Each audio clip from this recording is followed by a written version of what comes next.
عمرك فكرت تعيش من غير نوم؟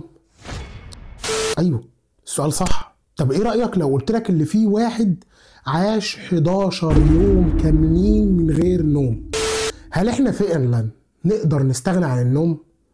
ولا الكلام دوت مجرد حلم او كابوس؟ يعني زي ما نقوله كده هنقعد ال 24 ساعة طول الاسبوع على السوشيال ميديا بعمل سكرول يمين سكرول شمال عشان اضيع الوقت. تعالى نعرف اللي ممكن يحصل لجسمنا لو ما نمناش، وهل فعلا النوم هو مجرد وسيلة للراحة فقط ولا ايه بالظبط؟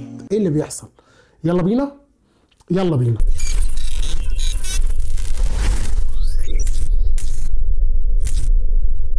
في بعض الناس بيشوفوا ان النوم عبارة عن مضيعة للوقت مش اكتر، اللي انا ممكن بالوقت بتاع النوم اللي انا ممكن اقعد اذاكر، ممكن اقعد اخلص شغلي، ممكن اقعد اعمل اي انشطة تانية، مش شرط اللي انا انام. انا 8 ساعات نوم اخلص فيهم اللي انا عايزهم، بلا نوم بلا اي حاجة يا عم.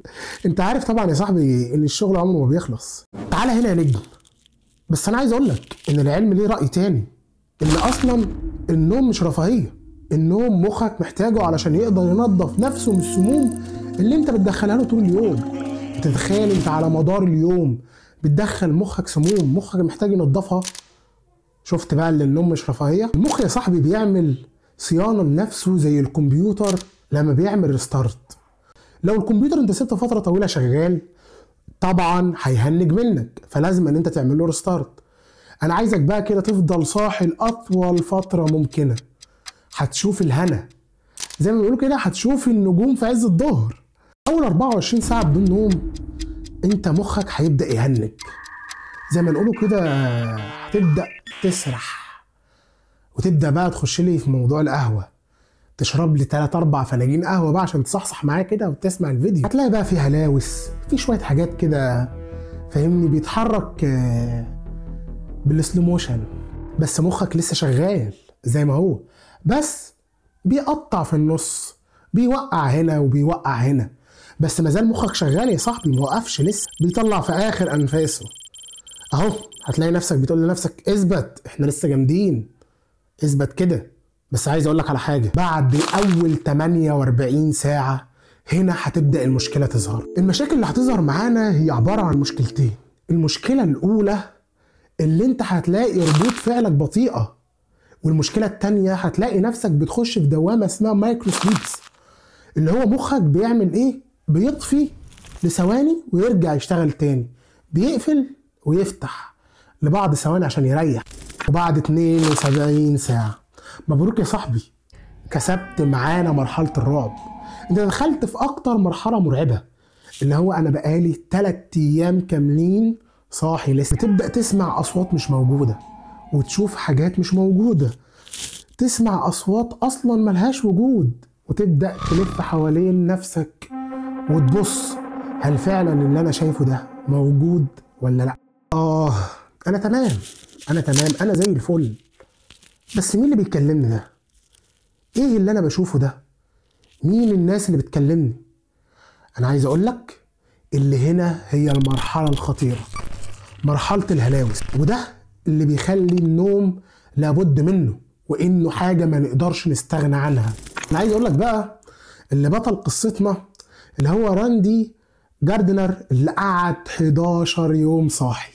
راندي جاردنر ده كان طفل عادي تحدى نفسه وقعد 11 يوم صاحي بدون نوم. كان بعد هذه التجربة دخل راندي في مرحلة يرثى لها من الهلاوس والنسيان والتصرف أكنه شخص سكران، مش تصرفات شخص عاقل أبدا.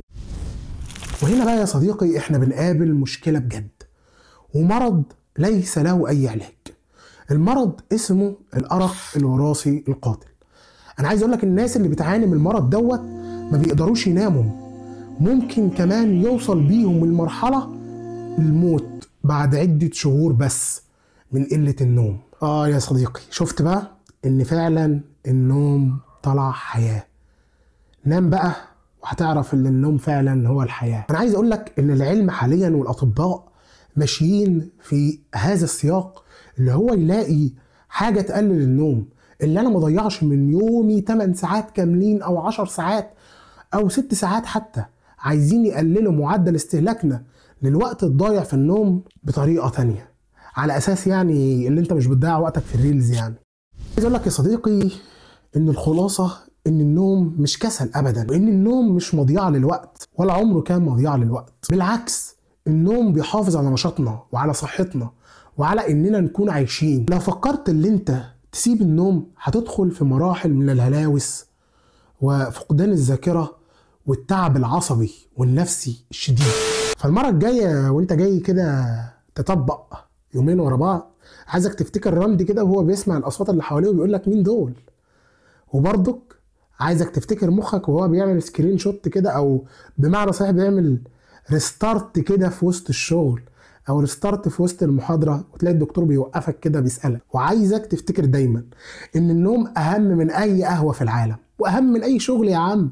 الشغل ما بيخلصش زي ما قلت لك في الاول، لكن النوم بيخلص. واقدر اقول لك سلام.